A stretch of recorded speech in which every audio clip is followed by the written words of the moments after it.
L-Isqof ta' Għawdex Anton Tewma wassal numru ta' bottiċċari lejn il-Kurja tal-Arċisqof mal-kwistjoni tal-artijiet fil-qala u l-inċertezzi kbar li hemm fuq ras numru kbir ta' familji li joqogħdu fuq din l-art wara li l-Arċisqof kien ċeda l-kontroll tagħhom għal somma ta' darba.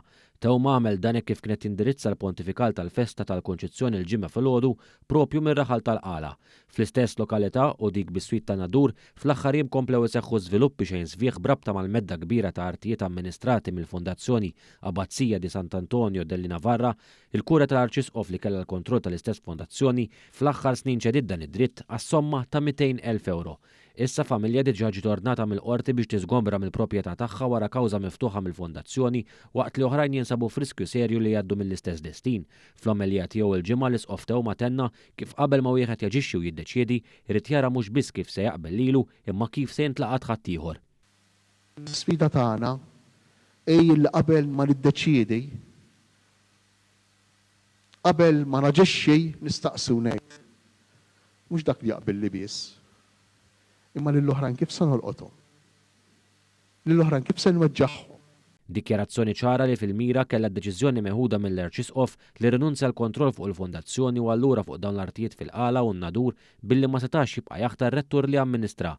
Min wara dik id-deċiżjoni tal-Arċisqof l-amministraturi tal-fondazzjoni saru l-avukat Patrick Valentino u Dei Conti Holdings Limited, kumpanija privata li tħares l-interessi tal-familja Stanju Navarra meqjusa bħala l-eredi ta' Cosmano Kubbo Stanja Navarra, il-mara nobli li kellha l-artijiet in kwistjoni.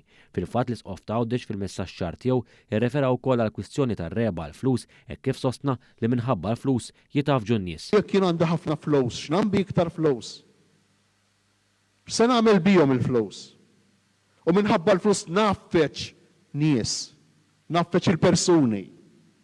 Se nagħmel bihom iktar flus? Wara dawn id-dikjarazzjonijiet jibsa Tewma sostna hekk ukoll. Aħna qed ngħidu isma' spiċċa s-sens ta' dnub m'għadhom jiġu nies il-Knisja, mhux bil-fors.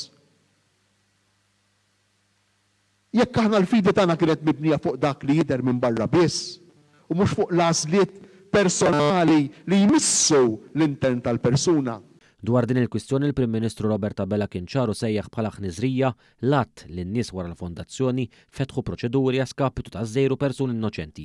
U għanjus ukoll kien mar jistaqsi l-Isqof Awżiljarju dwar din il-kwistjoni propju fil-Kurja tal-Arċisqof, madankollu l-Isqof Galja Kurmi li kien skomdu għall-aħħar evita kompletament il-mistoqsijiet tal-ġurnalist u talab li dawn jintbagħtu lill-Uffiċċju tal-Midja tal-Kurja.